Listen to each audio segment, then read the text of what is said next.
Hello everyone. मैं हूं सोनिया और मेरे यूट्यूब चैनल स्त्री जीवन में आपका स्वागत है। जैसा कि मेरे चैनल का नाम है स्त्री जीवन, तो उसके हिसाब से मैं बताती हूं कि भाई एक स्त्री होने के नाते और मैं कैसे अपने एग्ज़ाम की तैयारी कर रही हूं। जैसे कि मैंने आपको पहले बता रखा है कि मैं टीजीटी की प्रिपरेशन कर रही हूँ, तो उन मतलब सारी चीज़ों को लेते हुए कैसे अपनी प्रिपरेशन कर रही हूँ और इस टाइम ना एग्ज़ाम टाइम आने वाला है, तो मुझे कैसा फील हो रहा है और मैं कैसे मैनेज कर रही हूँ, वो सब मैं आपके साथ शेयर करती हूँ। तो सबसे पहले तो एक हाउसवाइफ होना और फिर अपनी स्टडी को लेके चलना बहुत मुश्किल हो जाता है। तो वो ना मेरे साथ भी है। सुबह नहीं पढ़ाई हो पाती क्योंकि बच्चों का स्कूल जाना होता है, तो नहीं हो पाता है।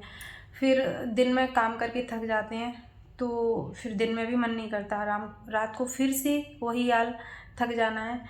तो सबसे पहले ना आपको अपना मतलब जो मन है उसको स्ट्रॉन्ग बनाना है। उसको ये नहीं बताना है कि हमें भाई आराम करना है, नहीं आराम नहीं करना है। पहले अपना माइंड सेट करो कि नहीं, आराम नहीं करना है, हम थके हुए ही नहीं हैं, ये वाली फीलिंग अपने अंदर लानी है। और मैं भी यही करती हूँ, जब मैं थक गई होती हूँ, मेरा मन नहीं करता कि नहीं नहीं मैं नहीं पढ़ रही, तो मैं क्या सोचती हूँ, नहीं मैंने अभी कुछ किया नहीं है, मैं थकी हुई नहीं हूँ, तो बस फिर मैं बैठ जाती हूँ।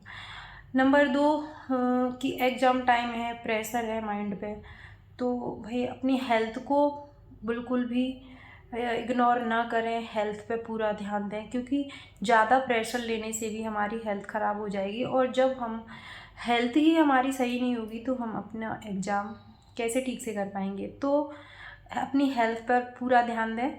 और जैसा कि मैंने आपको इससे पहले वाले वीडियो में बताया था कि रिवीजन करते रहिए और प्रैक्टिस सेट भी लगाइए, पर ये नहीं है कि आप प्रैक्टिस सेट ही लगाते रहिए। तो भाई सिर्फ प्रैक्टिस सेट कर लगाने से तो काम नहीं चलेगा, आपको रिवीजन भी करना पड़ेगा, क्योंकि रिवीजन करना भी उतना ही ज़रूरी है। क्योंकि हमें जो चीज़ें हमने याद कर रखी हैं तो उनको रिकॉल करना भी बहुत ज़्यादा ज़रूरी है। तो उसी सब के साथ मेरे साथ भी ये हो रहा है कि मैंने जो पुरानी चीज़ें याद कर रखी थी उनको ना पूरा मैं भूल चुकी हूँ। मुझे लगा था कि नहीं मैंने तो सब पढ़ लिया है, उसको मुझे पढ़ने की ज़रूरत नहीं है, तो मेरा सिलेबस कंप्लीट नहीं है, तो चलो मैं कुछ नया ट्राई करती हूँ। तो मैंने नया ट्राई करा, मुझे कुछ भी समझ में नहीं आ रहा, बल्कि जो मैंने फिर जो पीछे का देखा ना, तो मैं पीछे का भी भूल चुकी। तो भाई नया कुछ भी ट्राई मत करिए। अगर आपके पास टाइम है और आप अपना जो पढ़ चुके हैं उसका रिवीजन कर पा रहे हैं और एक्स्ट्रा पढ़ पा रहे हैं, तो बहुत अच्छी बात है। क्योंकि भाई फैमिलीज़ में और हाउसवाइफ्स के लिए इतना मैनेज करना मुश्किल हो जाता है।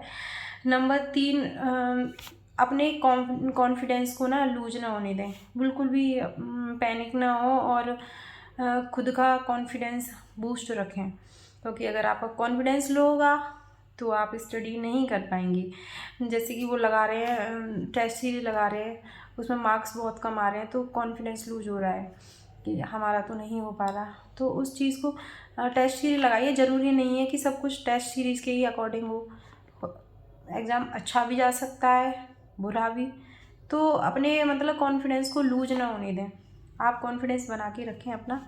और मेरे साथ भी है कि मैं लगा रही हूँ, मेरा स्कोर नहीं बढ़ रहा है, तो मेरा भी मन नहीं करता कि नहीं नहीं मैं नहीं कर रही, लेकिन नहीं, सोच लिया है कि करना है, कैसे भी ना कैसे, मतलब रिवीजन तो रखना ही है अपना, तो अपना कॉन्फिडेंस बना के रखिए।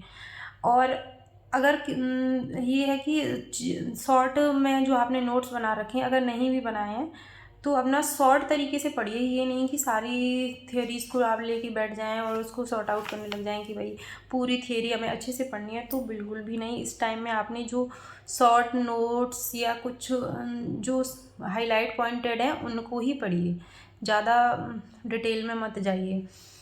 और अपने माइंड को ना पूरी तरह से आप सेट रखिए कि भाई मुझे अपना एग्ज़ाम निकालना है, अब जो होगा सो देखा जाएगा। ये तो हम नहीं कह रहे कि भाई एग्ज़ाम नहीं होगा तो अपने ऊपर प्रेशर लेके बैठ जाओ, जो कुछ है उसको भी भूल जाओ।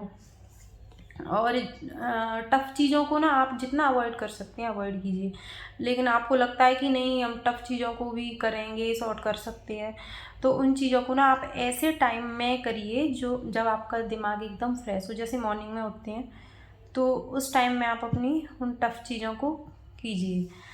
और हार्ड वर्क कर रहे हैं तो हार्ड वर्क करिए, अच्छी बात है, लेकिन हार्ड वर्क के साथ साथ स्मार्ट वर्क होना भी बहुत ज़रूरी है, क्योंकि स्मार्ट वर्क ही आपको सक्सेस की तरफ ले जाता है। जैसे कि कहते हैं ना कि मेहनत तो हर कोई कर लेता है, लेकिन मेहनत को किस तरीके से करना है, किस वे में जाके करना है और कितना करना है, वो सिर्फ हमें स्मार्ट वर्क ही बताता है। तो भाई hard work with smart work करिए। और जैसा कि मैंने आपको बताया है कि भाई एग्ज़ाम टाइम आ रहा है तो बहुत ज़्यादा मतलब लोग घबरा रहे हैं कि क्या करें, कैसे करें। तो उस चीज़ को ना नॉर्मल वे में लाइए, क्योंकि एग्ज़ाम तो अपने टाइम पे ही होना है और एग्ज़ाम होगा। अगर आपके घबराने से ये चीज़ें कम हो जाएं तो भाई घबराना जायज़ है। पता है कि एग्ज़ाम होना है तो होना है, तो उसमें घबराने वाली कोई बात नहीं है। तो बस इन सब चीज़ों को अपने ध्यान में रखिए कि, और मेन चीज़ है कि अपनी हेल्थ को भी ध्यान रखिए। और सबसे बड़ी बात, आप जिस पर्पज़ से इस एग्ज़ाम की तैयारी कर रहे हो उस पर्पज़ को अपने माइंड में सेट कर लीजिए कि भाई मुझे एक सीट चाहिए, अपनी नौकरी पक्की करनी है। मतलब कि जैसे कि आप क्यों क्यों लेना चाहते हो नौकरी, क्या रीज़न है, उस बात को आप रिकॉल करते रहिए। अगर लग रहा है कि मेरा मतलब कॉन्फिडेंस लूज़ हो रहा है, मैं नहीं कर पा रहा, तो उस चीज़ को अपने दिमाग में लाइए कि मैंने ये तैयारी क्यों स्टार्ट की, क्या रीज़न है। तो बस लगे रहिए, करते रहिए। मेहनत करते हैं तो सफलता मिलती ही है। तो बस कुछ ट्रिक्स के साथ मिलती हूँ आपसे फिर नेक्स्ट वीडियो में। धन्यवाद।